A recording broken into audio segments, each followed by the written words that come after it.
Simplesmente sentir tanta força no ar, respirar a certeza que vem de lá,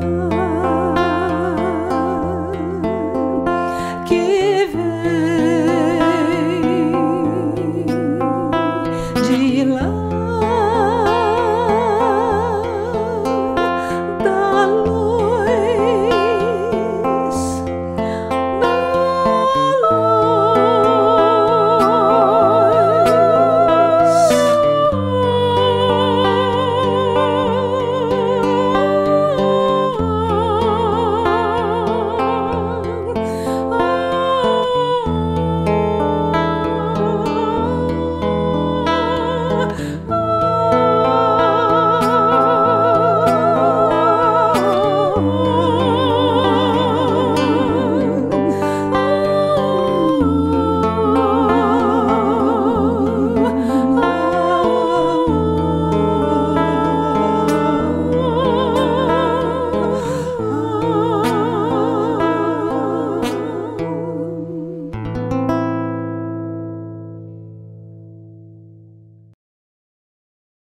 Queridas irmãs, queridos irmãos, amigos internautas, estamos unidos e reunidos nesta linda noite de hoje para celebrar o mês da mulher, embora não existam datas específicas para celebrar o dom da vida, o dom da mulher. Nós estamos relembrando mulheres lindas que já se foram, desencarnadas, verdadeiras guerreiras. Joana d'Arc, Joana de Cusa, várias mulheres, Meimei. Não dá para especificar nomes, apenas relembrar e sentir o quão elas nos deixaram grandes lições de amor. Agradecemos a Gisele, as músicas lindas que Gisele sempre toca para nós, porque a música cura, trata, cuida, acolhe. Musical terapia. E nesta noite de hoje, unidos e reunidos em nome do Cristo, nós vamos dizer: Pai nosso, que estais nos céus, santificado seja o vosso nome. Venha a nós o vosso reino. Seja feita a vossa vontade, assim na terra como no céu. E o pão nosso de cada dia nos dai hoje, Senhor. Perdoai todas as nossas ofensas, na medida em que perdoarmos aos que nos têm ofendido. E não nos deixeis cair em tentações, mas livrai-nos de todo o mal, de todos os males, agora e na hora da nossa morte. Que assim seja, graças a Deus. Aqueles que desejaram trazer também suas águas, colocar em cima de algum lugar, fiquem à vontade, porque essas águas são transformadas em medicamentos para as nossas células, para que elas sejam renovadas, tratadas. Vamos nos preparar então para receber esse banquete espiritual, trazido através de nossa irmã Lívia. Eu chamo muito, particularmente, de medicamento. A música foi um medicamento, a palestra agora é outro medicamento. E assim, o Cristo vai nos enviando ferramentas, porque no livro Caminho, Verdade e Vida, ele nos diz: a criatura visita a criatura pela própria criatura. Então, o Criador visita a criatura pela própria criatura. Então, estamos aqui, sendo visitados hoje por esse verdadeiro banquete espiritual. Então, vamos ouvir nossa querida irmãzinha, onde ela irá nos trazer esse medicamento para as nossas almas. Que assim seja, graças a Deus.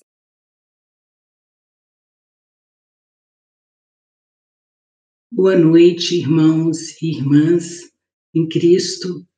Com muita alegria, vamos falar hoje sobre a mulher espírita e o espírito da mulher.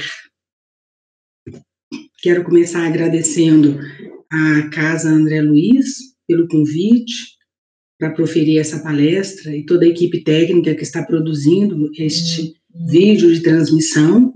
Estamos sendo amparados aqui pela espiritualidade superior e também pelos encarnados, né, e pela tecnologia. Então, isso é muito bom, que a gente possa estar aqui em comunhão e compartilhando algumas ideias, né, dessa data tão significativa, tão importante para todos nós.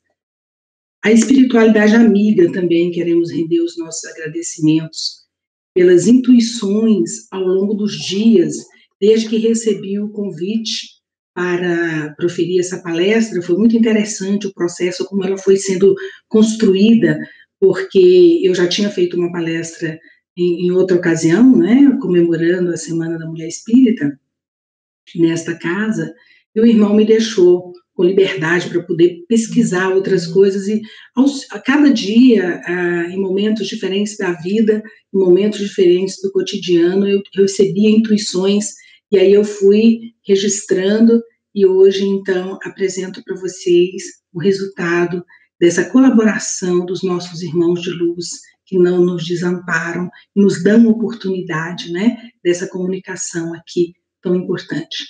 E também aos espectadores, espectadoras, todas as pessoas que nos ouvem aqui no dia de hoje. A primeira coisa que eu gostaria de ressaltar é que o espírito não tem sexo. Nós, circunstancialmente, voltamos ao plano terreno, no corpo físico, com uma missão. E essa missão e essa tarefa, na escola da vida, que é a Terra, pode nos fazer vir como homem ou como mulher. Quem tem o sexo, quem define o gênero, é o corpo, não é o espírito. E do Livro dos Espíritos, a gente tem, a partir da questão 201, uma pergunta, né, que é feita para a resposta do nosso codificador, né, por intermédio dos mentores, que em nova existência pode o espírito que animou o corpo de um homem animar o de uma mulher ou vice-versa? Ele diz, de certo, são os mesmos espíritos que animam os homens e as mulheres. Na questão 202, já se pergunta quando o errante que prefere o espírito encarnar no corpo de homem ou no corpo de uma mulher?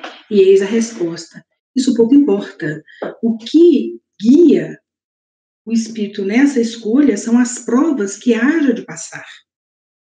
Os espíritos encarnam como homens ou como mulheres porque as provas assim definem, né? Eles não têm sexo. Visto que eles cumprem progredir em tudo, cada sexo, como cada posição social, lhes proporciona provações e deveres especiais, e com isso, ensejos de ganharem experiência. Então, o que vai definir se viremos como homem ou como mulher para a existência reencarnatória é o nosso plano de reencarnação, é a nossa tarefa de vida. No nosso país, que é uma república federativa e vivemos numa democracia, temos uma Constituição que rege a nossa conduta, a nossa ética, a nossa moral.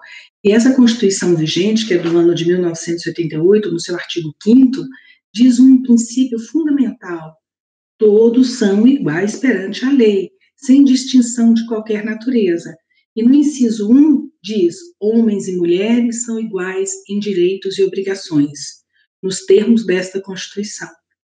E no artigo 226, no parágrafo 5º, também há uma prescrição de que os direitos e deveres, tanto de mulheres quanto homens, nas suas relações conjugais, são as mesmas, não há diferença. E aí também vale lembrar que nós temos no Brasil e no mundo diferentes formas de constituição familiar, que nós não estamos falando simplesmente só de homem ou só de mulher, mas que os direitos são iguais garantidos pela nossa Constituição e também pela norma que nos rege, a codificação da nossa doutrina. E a mulher espírita, quando ela tenta se situar dentro de um comportamento social, a gente começa a ver que a educação, a forma como nós constituímos o ser mulher, tem que ser considerado dentro de um contexto, dentro de uma cultura, dentro de uma relação espaço e tempo. E nesta perspectiva de ser mulher, de construir um conceito, a nós espíritas não comporta uma reprodução, por exemplo, de piadas, de brincadeiras, histórias, músicas, ou quaisquer manifestações de degradação ou desvalorização da pessoa por ser do sexo feminino.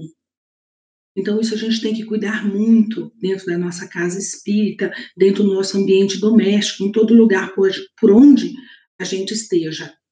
Ao contrário, preciso divulgar uma arte com manifestação cultural, acadêmica ou científica que valorize a mulher. O que a mulher produz, ou que se produz sobre ela, ou que se produz com ela. As pessoas, em geral, precisam ser incentivadas a cultivar boas leituras, ouvir boas músicas, outras produções culturais inspiradas na bondade, no amor, gerado e expandido pelo sagrado feminino. E esse conceito de sagrado feminino muda completamente a perspectiva da mulher consigo mesma no espelhamento social que ela faz sobre o que ela é e o que ela quer ser. É uma outra perspectiva de identidade social e de gênero. Penso que estas questões devem ser incluídas na evangelização, na preparação da mulher espírita, porque um espírito encarnado num corpo de mulher, ele tem que ser destemido. Então, uma grande caridade, uma grande obra que o movimento espírita pode fazer em favor do ser que reencarna em corpo feminino é que seja desprovido de medo, porque o medo é a negação da fé. E ele é um empecilho para se alcançar o poder.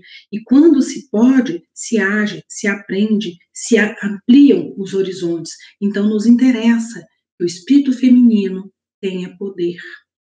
E junto com o poder, a responsabilidade. E que possa desenvolver o autoconhecimento e a autoaceitação da sua própria natureza. Penso que o movimento espírita também precisa incentivar a formação das mulheres para a constituição de quadros doutrinários de médiuns, dirigentes, gestoras, palestrantes, intelectuais que produzem conhecimento por intermédio dos nossos irmãos de luz. A casa espírita, desde a infância, na minha experiência pessoal, marca minhas grandes aprendizagens. Eu sou muito devedora da profissional que eu me tornei, né? Eu sou uma professora, gosto de me comunicar socialmente, e isso eu devo à evangelização da infância, da juventude, o estudo sistematizado e as primeiras experiências como dirigente de casa espírita.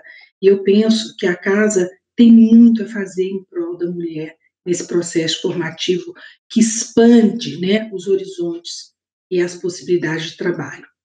A vida doméstica, historicamente, ela tem sido marcada, principalmente na sociedade ocidental, onde nos situamos, desde que ela se torna sedentária, o cultivo da terra, a movimentação pelo trabalho para a subsistência, faz com que o homem sedentário, a família sedentária, tenha na mulher o referencial da maternidade e do cuidado, né?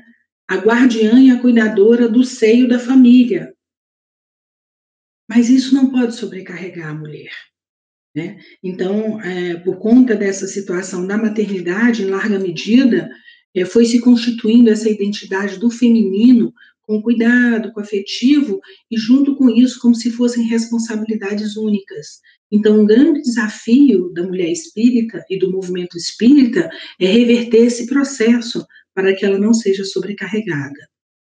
A história da data do Dia da Mulher tem muitas perspectivas Muita gente evoca, né, por fatos sociais diferentes, a marcação desse Dia da Mulher, mas o que tem em comum com o Dia da Mulher em 8 de março é a luta contra a exploração produtiva pela conquista de direitos sociais, políticos e trabalhistas de mulheres que se viam com dupla jornada, tripla jornada e sem nenhuma condição de viver dignamente pelo simples fato de ser mulher, né?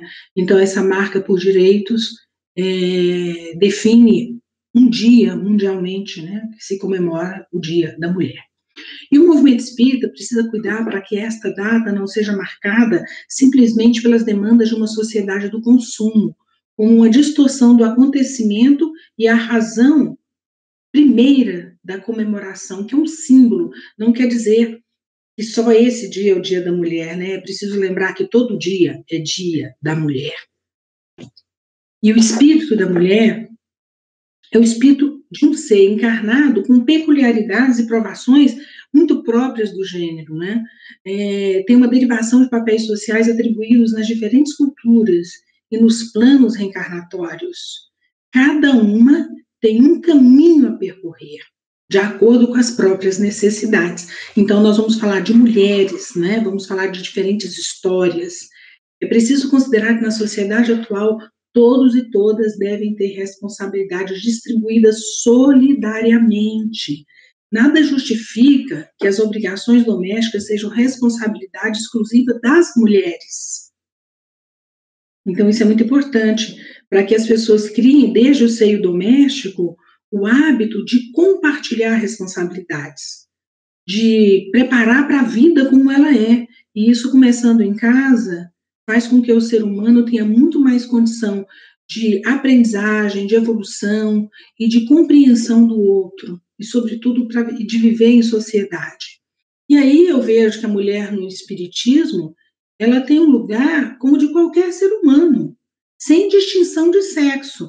Da costura à edificação de um templo, de um edifício, da evangelização desde a tenra idade, ao uso da palavra numa tribuna, todos os membros do movimento espírita devem ter asseguradas as oportunidades de aprendizagem constante e trabalho edificante.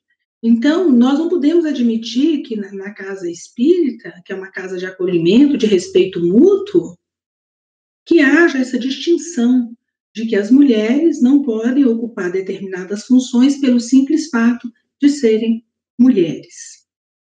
Desde a infância, as pessoas precisam, então, ser educadas para distinguir esse desrespeito e toda forma de violação de direitos da mulher.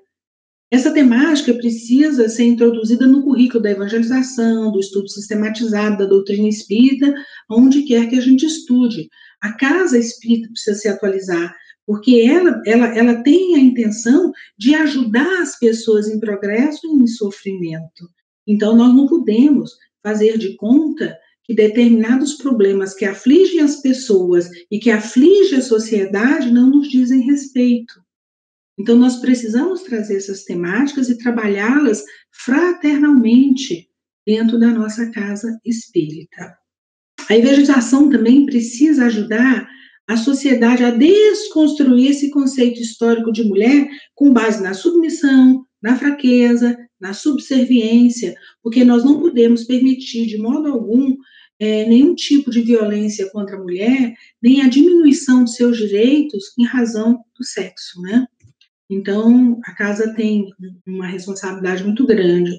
E, recentemente, a gente tem ouvido muito falar de pauta de costumes, e eu fico imaginando o que é isso, né? O que nós estamos evocando, às vezes, de uma sociedade considerada perfeita, ou de considerar alguns padrões que são colocados como perfeitos, e que seriam humanamente impossíveis, né, de serem consagrados, serem atingidos. Então, eu vejo que a casa espírita também não pode se omitir diante dessas temáticas, e eu penso que um dos entraves para esse entendimento na igualdade de direitos é que a gente tenha que perceber que o machismo, ele é introjetado e reproduzido nas relações sociais e familiares de uma maneira que não constrói, que não ajuda, que não colabora, que causa muito sofrimento. Em contraposição ao machismo, então, o que as mulheres conseguem? Feminismo, como um espaço que representa essa forma de resistência, mas eu penso que ambos, à medida em que desaparecer essa luta, né, simplesmente para poder medir força entre sexos, que não faz sentido algum, que não nos leva a nenhum lugar bom, é que à medida em que a sociedade, as culturas, as pessoas evoluem espiritualmente, a tendência é que a gente não viva nem o machismo e nem o feminismo. Então, quanto menos machismo, menos feminismo. E o ideal é que a gente encontre o equilíbrio, né? E não essa disputa de tentar impor porque é homem ou porque é mulher. Na divisão social e técnica do trabalho, existe uma luta pela igualdade de direitos, né? Então, é preciso que a Casa Espírita também compreenda a necessidade da abolição de toda espécie de assédio e exploração da mulher, né? É preciso também que a mulher aprenda a dizer não a esse tipo de situação, para que ela saiba como dizer não a qualquer assédio ou a qualquer situação que lhe diminua, que lhe desvalorize ou que lhe faça causa de sofrimento físico, material, moral, espiritual. E aí o foco educacional, tanto para crianças quanto jovens, seres humanos complexos que somos pela nossa natureza, deve estar na pedagogia de Jesus, né? Jesus, nosso grande mestre e guia, ele sempre nos traz pelos seus exemplos, pelas suas histórias, né? Esse acolhimento dos diferentes, dos sofredores, dos degradados de toda sorte. Ele não faz distinção. Então, essa eu acho que é a grande lição da pedagogia de Jesus, e nós temos também o legado da história da educação brasileira, o nosso grande mestre Paulo Freire, que ele vai nos trazer um exemplo de quê?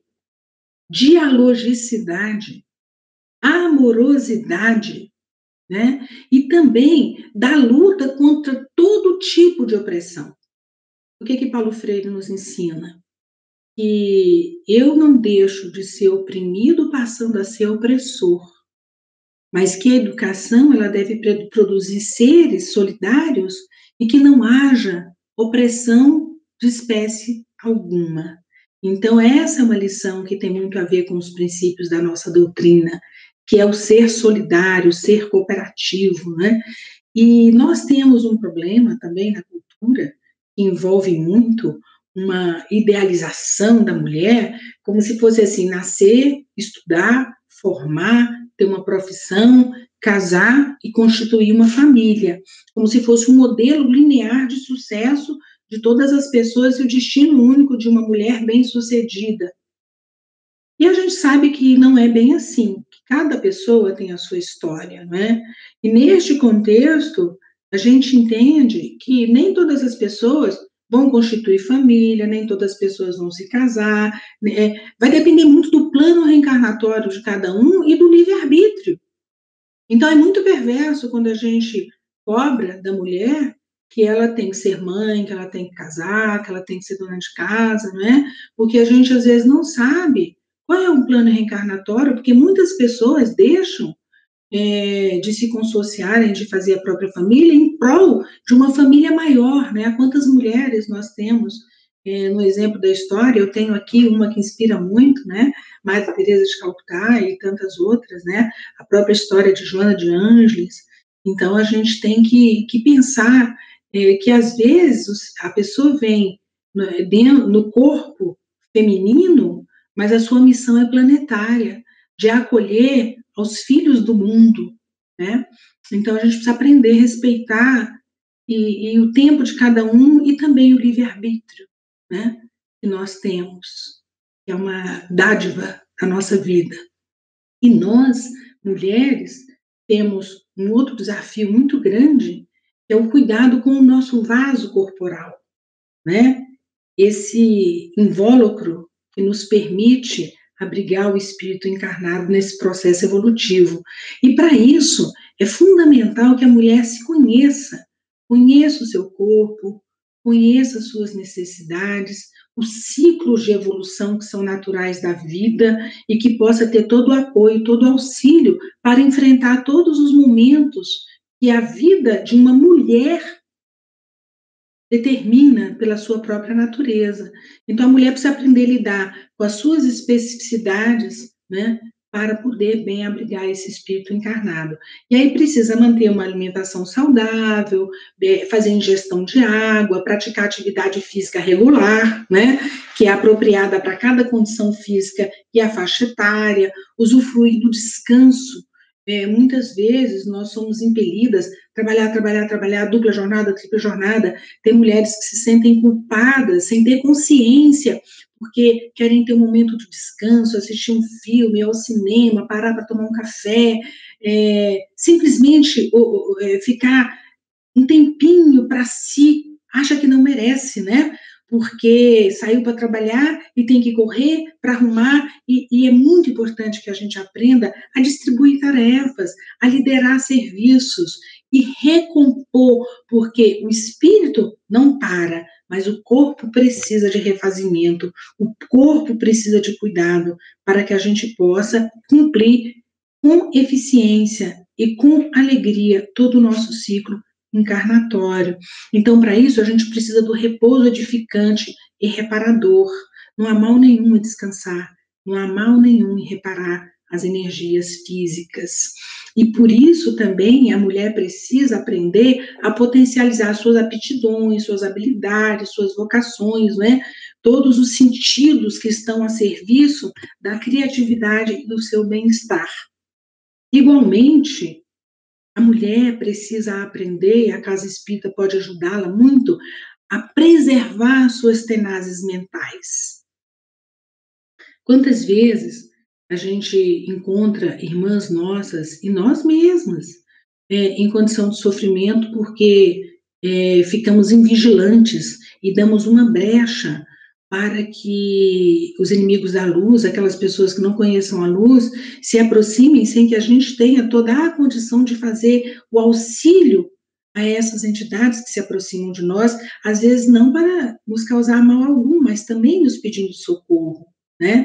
Então, o buscai e acharais é muito importante para que a gente saiba onde buscar esse equilíbrio, né? Na prece, na meditação, na contemplação da flor, no cultivo da natureza, num trabalho manual, numa pintura. Nós precisamos nos conhecer, né?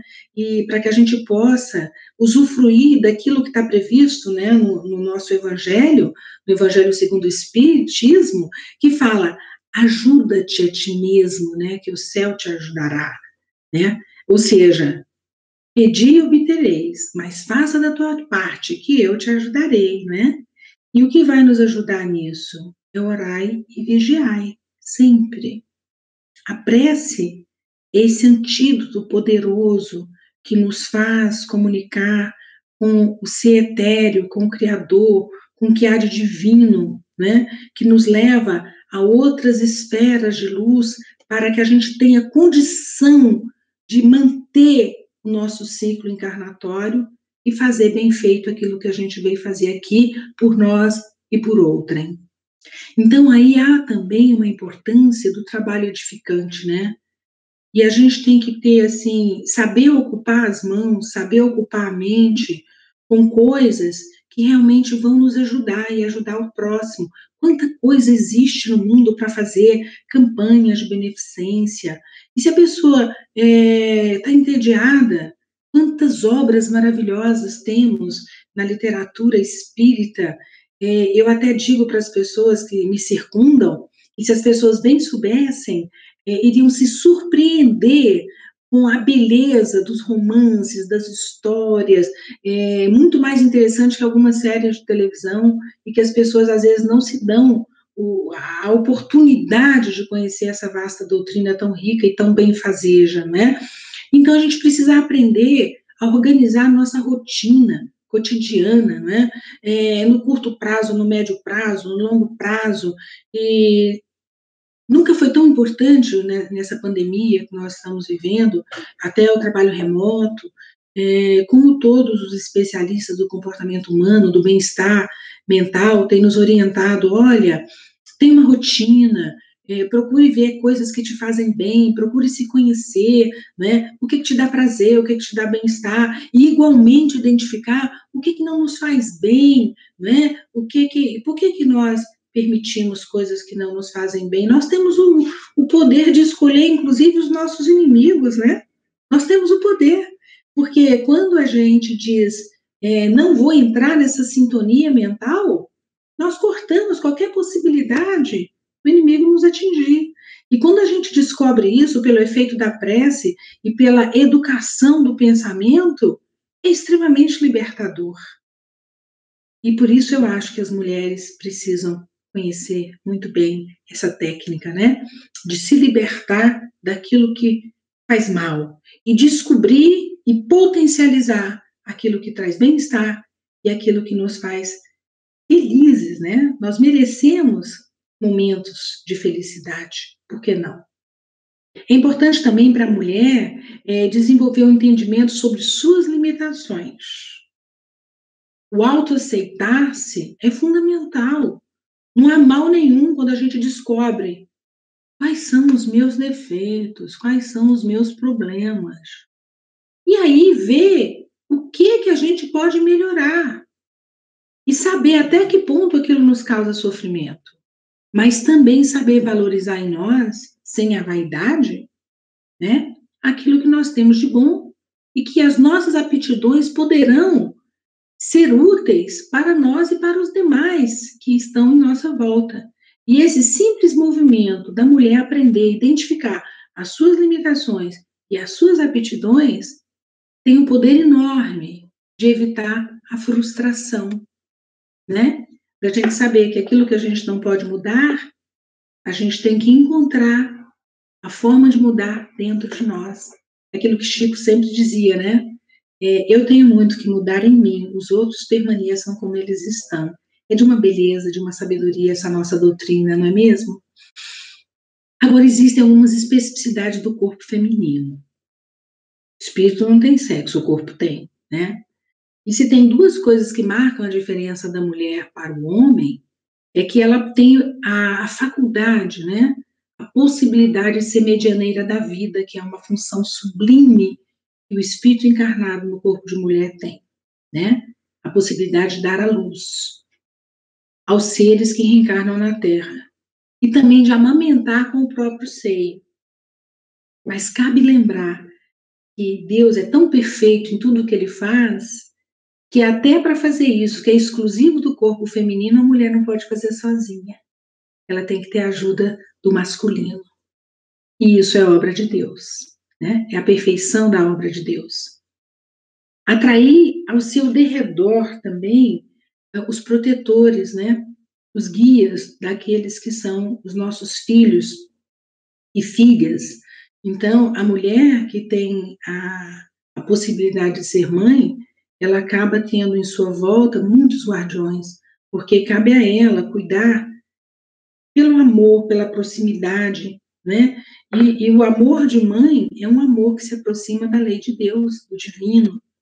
Então, nós precisamos exacerbar, nós precisamos potencializar esse amor que é único e que faz toda a diferença na vida do ser humano, quando todas as pessoas puderam usufruir desse amor de mãe, que podem ter seus substitutos.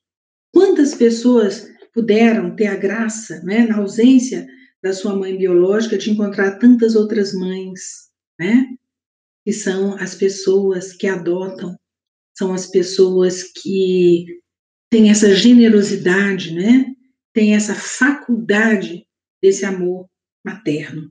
Então, isso é muito sublime, a gente tem que incentivar.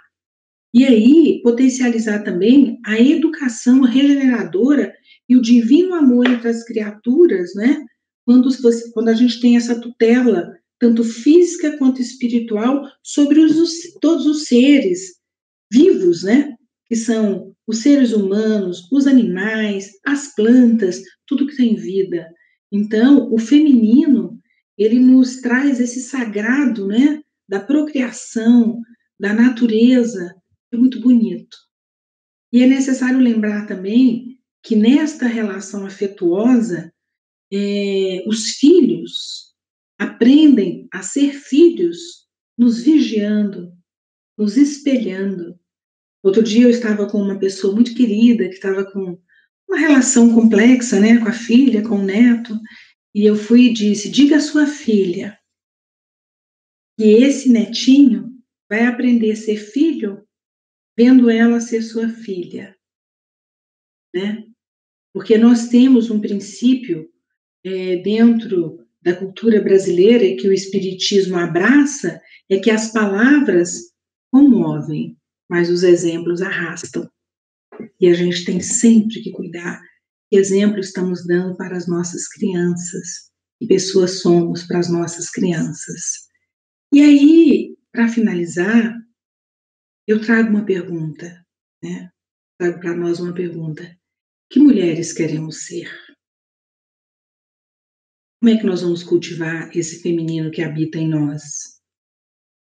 Então, assim, eu penso que em toda parte, qualquer momento, desejamos ser a mesma pessoa agradável, essa gente boa, aquela pessoa que tenta causar aquela boa impressão, aquela coisa, aquela primeira vista, né? Então, essa pessoa que nós produzimos para agradar alguém, é importante que ela permaneça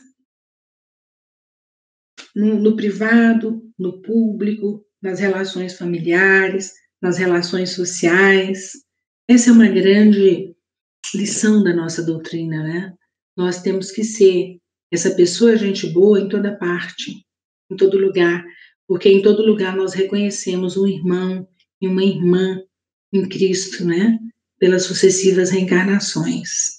Então, por isso somos todos irmãos, por isso precisamos nos amar mutuamente. E é preciso saber fazer a escolha que eu penso que é sempre colocada, né, na nossa frente, uma bifurcação, né? Então, a gente pode escolher se nós queremos viver numa competição, dizendo que somos mulheres e somos melhores, e que aí a gente busca um troféu, um lugar no pódio, conquistando pela demonstração de força o vencido, né?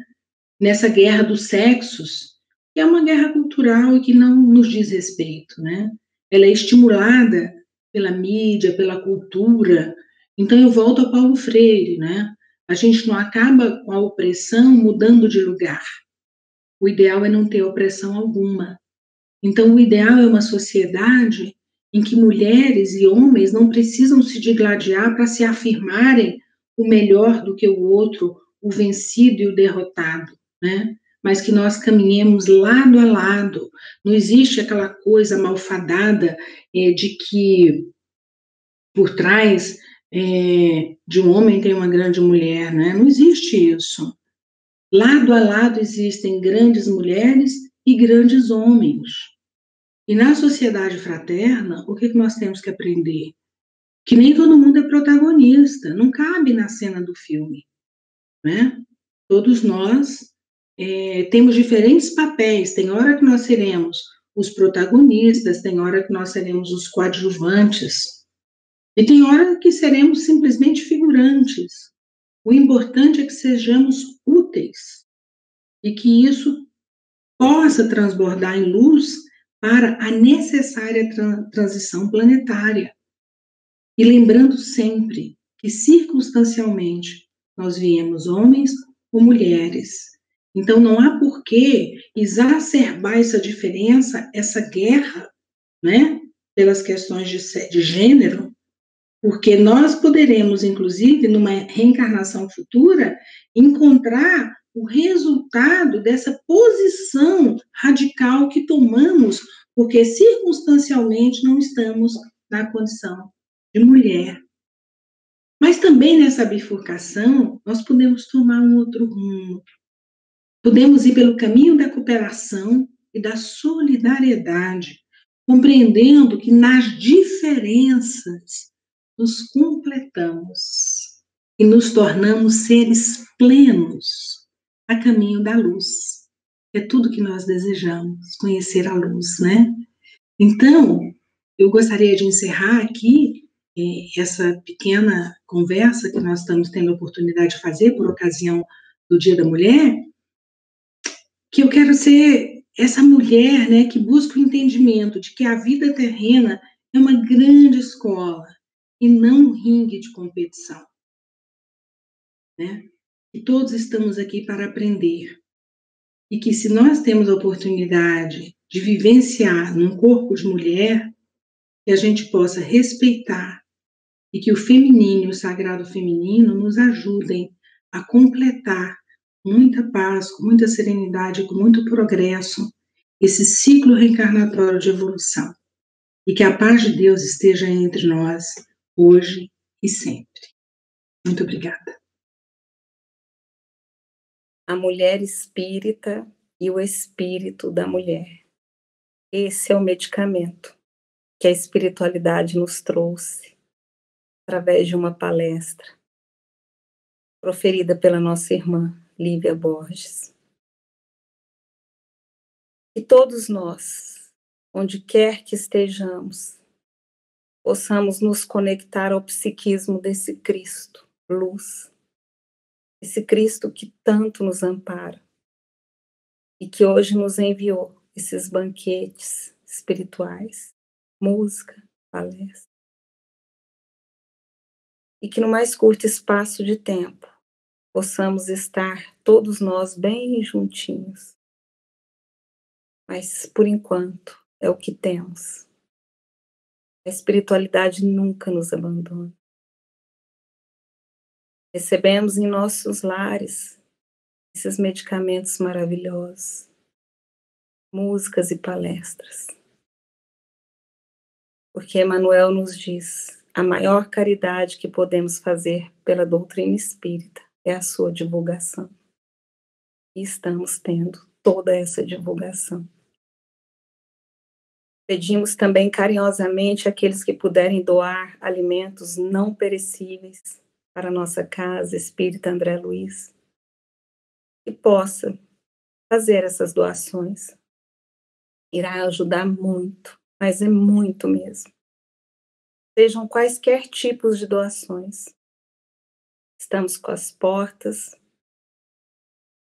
entre aspas, abertas, para receber.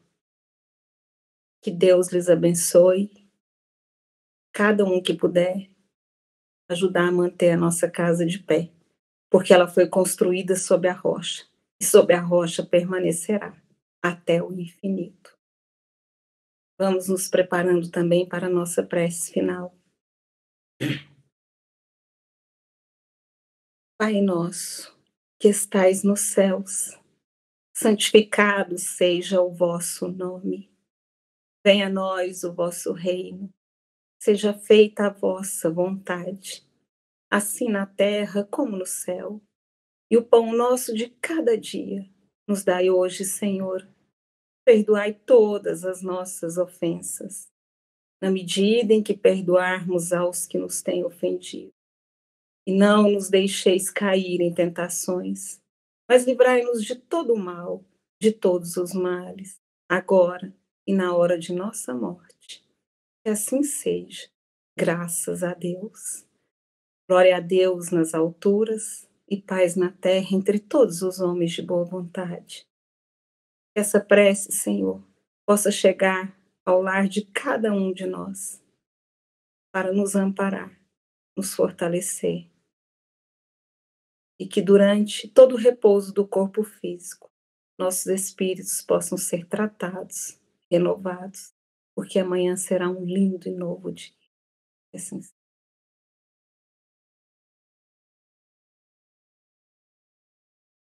Olá, amigos do Centro Espírita André Luiz. O CEAL agradece àqueles que deram a sua contribuição para que a obra de ampliação do espaço físico fosse executada. Solicitamos que os nossos colaboradores continuem nos apoiando para que possamos cumprir nossos compromissos com os salários dos funcionários que cuidam da manutenção e segurança da nossa casa e também as despesas com água, energia elétrica, material de limpeza e etc.